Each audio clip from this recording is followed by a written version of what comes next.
Welcome back to the podcast. It is Wednesday, September 11th, 23rd anniversary of the terrorist attacks of September 11th, 2001. Horrible, horrible, vicious attacks. Let's never forget that, of course. And to some extent, they won. Since that day, we have become a surveillance society. We have lost our freedom here in America as a result of our efforts to combat further terrorist attacks on our soil. And it's a sad news for American citizens. Just consider how often you're on camera these days, wherever you go. That was not the case 23 years ago. Anyway, a horrible day. Remember the families that were impacted, those that died, all those that died in the military actions after that event. And of course, we're still bearing some of those scars with troops still in Iraq.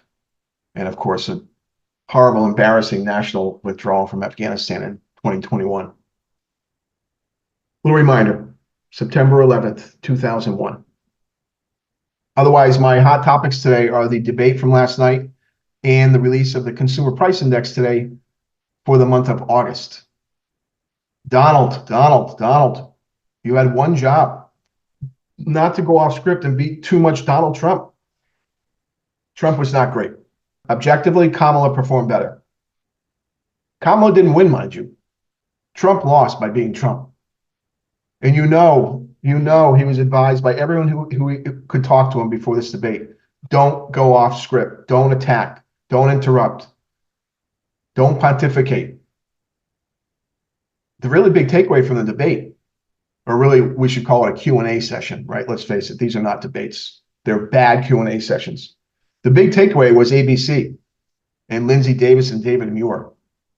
The horrible bias of ABC and clearly favored Kamala over Trump. ABC has been down on Trump since 2015, bashing him for years and years and years. These two particularly, Lindsey Davis and David Muir. Their coverage of Trump is 100% negative, and their coverage of Kamala is 100% positive. Trump knew, and conservatives knew, Republicans knew, this was going to be a biased debate. Trump won anyway. And unfortunately, it was Davis, Muir, and Harris against Trump, and Trump bit on every hook they put out in front of his face. As I predicted on my podcast from Sunday, they helped Kamala. They fact-checked Trump in real time at least 5 times. Now, once for Kamala. Kamala had a plan, goad Trump. She was, as always, short on policy specifics, avoided answering the questions directly asked to her pretty much every time. But she did what she needed to do. However, again, we are still way short on policy specifics. But no big blunders. She stuck to the plan, not many word salads. The left is very happy today. The right, not so much. I don't think this is going to turn the election results any meaningful way. I don't think the polls will show too much here. But given the fact checks on Trump in real time, let's just do some quick fact checks on Kamala. She says, as of today, there was not one member of the U.S. military who has an active duty in a combat zone or anywhere near a war zone around the world. That's just not true. Soldiers have been killed in Jordan by a drone attack by an Iranian-aligned group, and dozens others have been wounded. So again, not true. She went on to say, we're going to hear a great amount of detail and dangerous planning for Project 2025 that the president intends on implementing if he were elected again. Project 2025 is a Heritage Foundation document. They're an independent think tank. By law, they have to be apolitical. They produce Project 2025, not the Trump campaign. Donald Trump has repeatedly said he's not going to follow Project 2025. There are definitely overlaps between Trump's policy proposals in the Republican platform that overlap with Project 2025. But again, no connection. Project 2025 is the dream of conservatives, dream of Republicans. Kamala also went on to say, let's remember that Donald Trump took out a full-page ad in New York Times calling for the execution of the 5 young Black and Latino boys, the Central Park 5. That was not true. You can find the ad right now online. You can go see the whole ad. It did not call for the execution of the Central Park 5. He talked about a woman getting raped in the park, didn't name the suspects or who they were. He was simply indicating that his city was in jeopardy, was becoming unsafe, and that criminals needed to be held accountable. Kamala also said that she has not banned fracking as VP and was a tie-breaking vote in the Inflation Reduction Act, which opened up new leases for fracking. Well, that's a stretch for sure. She was the deciding vote, the tie-breaking vote on the Inflation Reduction Act. And voters should remember that, because it's that act, one of 4 acts that Biden-Harris put into place, that spiked inflation.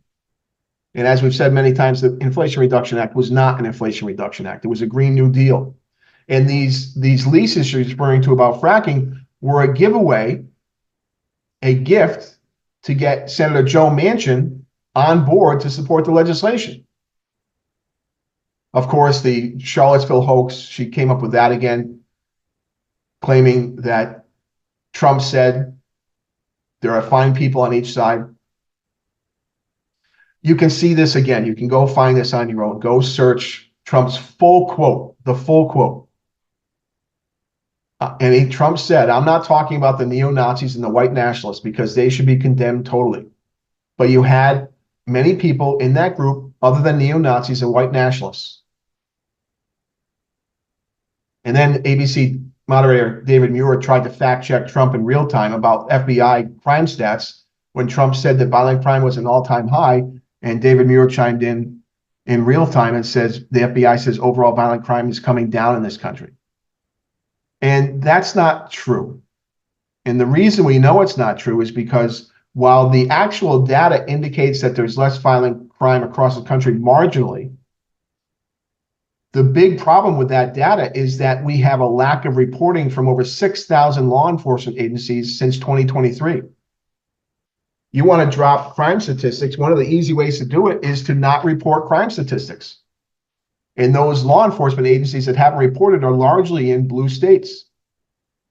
There was other comments about Trump encouraging the riot on January 6, 2021. He didn't encourage the riot. He said march peacefully and patriotically. Remember now, he had called for the National Guard days ahead of this event, days ahead of January 6th, and Nancy Pelosi failed to agree and said she didn't want the troops. She went on to say that unemployment under Trump was worse since the Great Depression. I'm sorry. You can only say that if you look at that context of shutting down the economy. Now, Trump was on board. He said, let's shut it down, right? He was on board the lockdown. He listened to his advisors, his medical advisors. But in excluding that one unusual outlier of data, it's just not true. The Trump economy was doing much better than the Biden-Harris economy is now or was then. Trump is not in favor of a national abortion ban. He favors exceptions and would leave it up to states. He's not going to sign a national abortion bill. He said it multiple times. Kamala, of course, claims she had a middle-class upbringing, which is somewhat true. She was upper middle class to wealthy, no question. She lived in very exclusive areas in Canada. Her parents lived very well, made great incomes, dual incomes. That put them well above the middle class. She said that law enforcement officers died on January 6, 2021. That's not true. Only one person died, shot by a police officer, and she was unarmed climbing through a window. She came out with a quote about him calling for a bloodbath. That was a quote that Donald Trump used very specifically when referring to the U.S. economy and the possibility of China setting up production for automobiles in Mexico and exporting those cars into America from Mexico because they're blocked from China. It was very clear. You can go find that real quote yourself. She also pulled out the quote of him saying he'd be a dictator on day one. Again, a stupid thing for Trump to say, but you got to put it in context. He was talking to Sean Hannity. Sean Hannity was give me a chance to say publicly, I'm not going to be a dictator because that's what the left has been claiming. He's going to be a dictator. And by the way, that can never happen in our system. You can never have a dictator in American system, which is wonderful part of the system. That was false as well. He said with a smile on his face, on day one, I'm going to be a dictator. I'm going to use my executive powers to reinforce the border, to shut down the border, actually is what he said, and to unleash the energy sector. That was his direct context with respect to being a dictator. And the executive order has been used most by Joe Biden.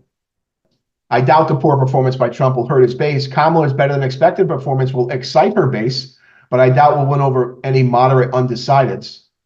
The race will remain tight.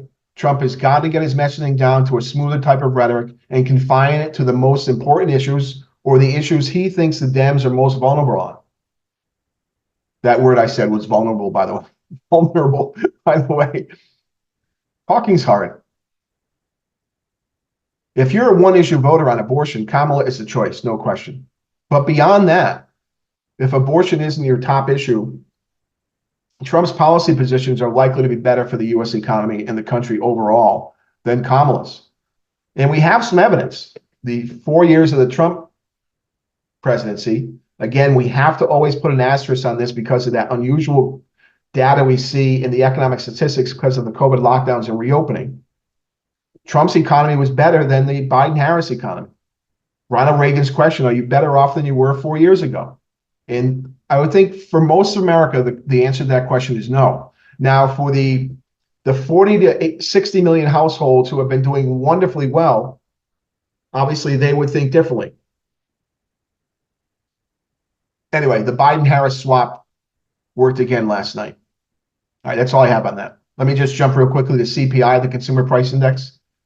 For the month of August, increased 0.2% on a seasonally adjusted basis, same as the increase in July. Over the last 12 months, the CPI index is up 2.5%, going in the right direction, down from 9%. And again, thank the Fed and you and I and businesses in their decision-making, not the Biden-Harris campaign. They get no credit for this. They've done nothing to help reduce inflation. The index for shelter was up 0.5%.